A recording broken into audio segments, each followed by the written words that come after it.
La question de nitrate d'ammoniac, nous revenons sur ça.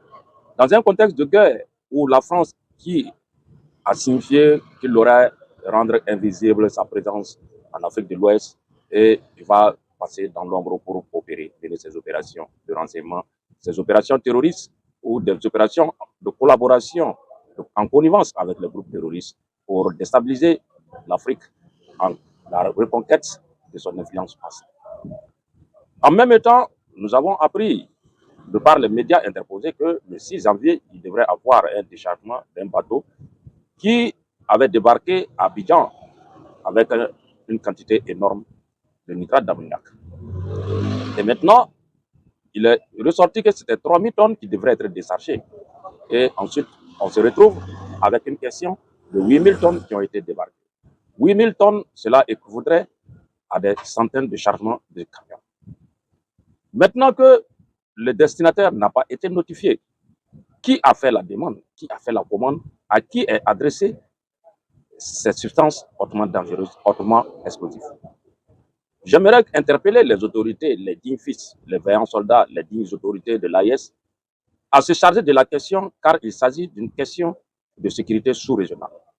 Même les États soucieux de leur souveraineté, de leur indépendance, doivent s'approprier de cette question et à trouver une réponse qui s'y aide.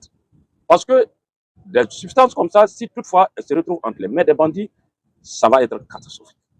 Est-ce que c'est une façon de pouvoir alimenter les groupes terroristes pour pouvoir mener des actions de déstabilisation à grande échelle, compte tenu du fait que le nitrate d'ammoniac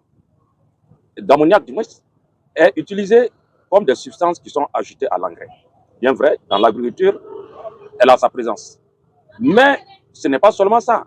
On sait bien aussi que les mines en ont besoin pour faire des explosions afin de pouvoir extraire les minéraux qui se trouvent dans les mines. Ça, c'est vrai. Ce n'est un secret pour personne. Donc, elle est autant bien comme un mal nécessaire.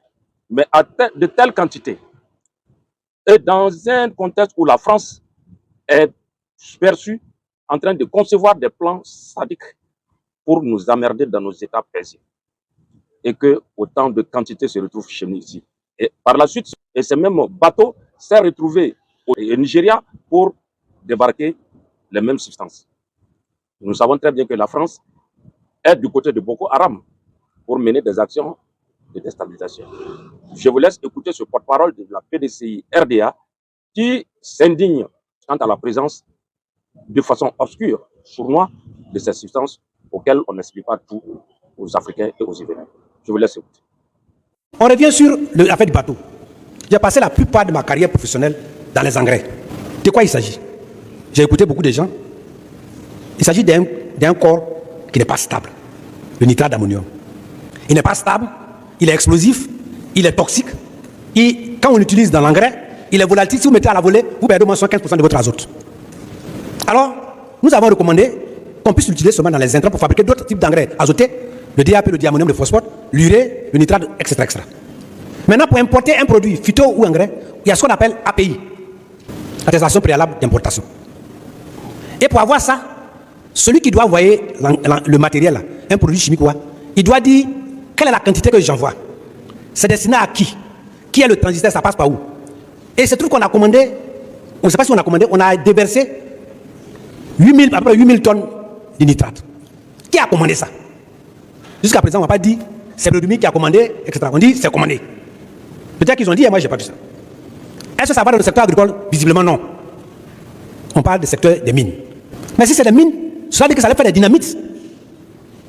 8000 tonnes de nitrate, quand on connaît, sa dangerosité est telle qu'on a peur même.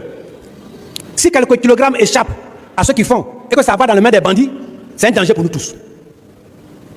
Donc on doit prendre ça au sérieux. Si c'est pour aller dans les mines, où on les stocke, quel est le rythme d'utilisation? Au départ, on nous avait dit c'est 3000 tonnes. Après, on s'est retrouvé à 8000 tonnes.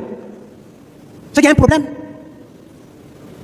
Le PDCI RDA demande au gouvernement de suivre ce dossier de près.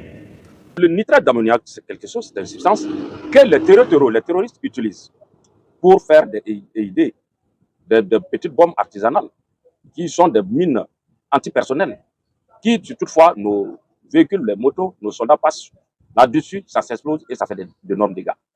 Et c'est cette substance qu'aujourd'hui, Alassane Dramane Ouattara se permet de le débarquer chez lui.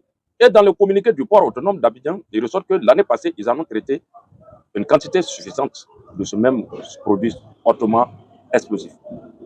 Dans ce contexte de guerre, que je répète, il est strictement dangereux qu'un pays qui est reconnu à multiples fois être de connivence ou être un État qui mène des opérations avec des centres d'opération clandestines de déstabilisation des pays de l'AIS, et que ce même pays, ce même gouvernement qui ne se soucie pas, ce même gouvernement valait locaux de l'Occident, qui n'a aucune conscience de la dangerosité de ces produits, qui s'en fout de la vie d'autrui, de la vie des pays de l'AIS, on accepte que ces genres de substances soient débarquées jusqu'à 8000 tonnes au lieu de 3000 tonnes qui avaient été dites.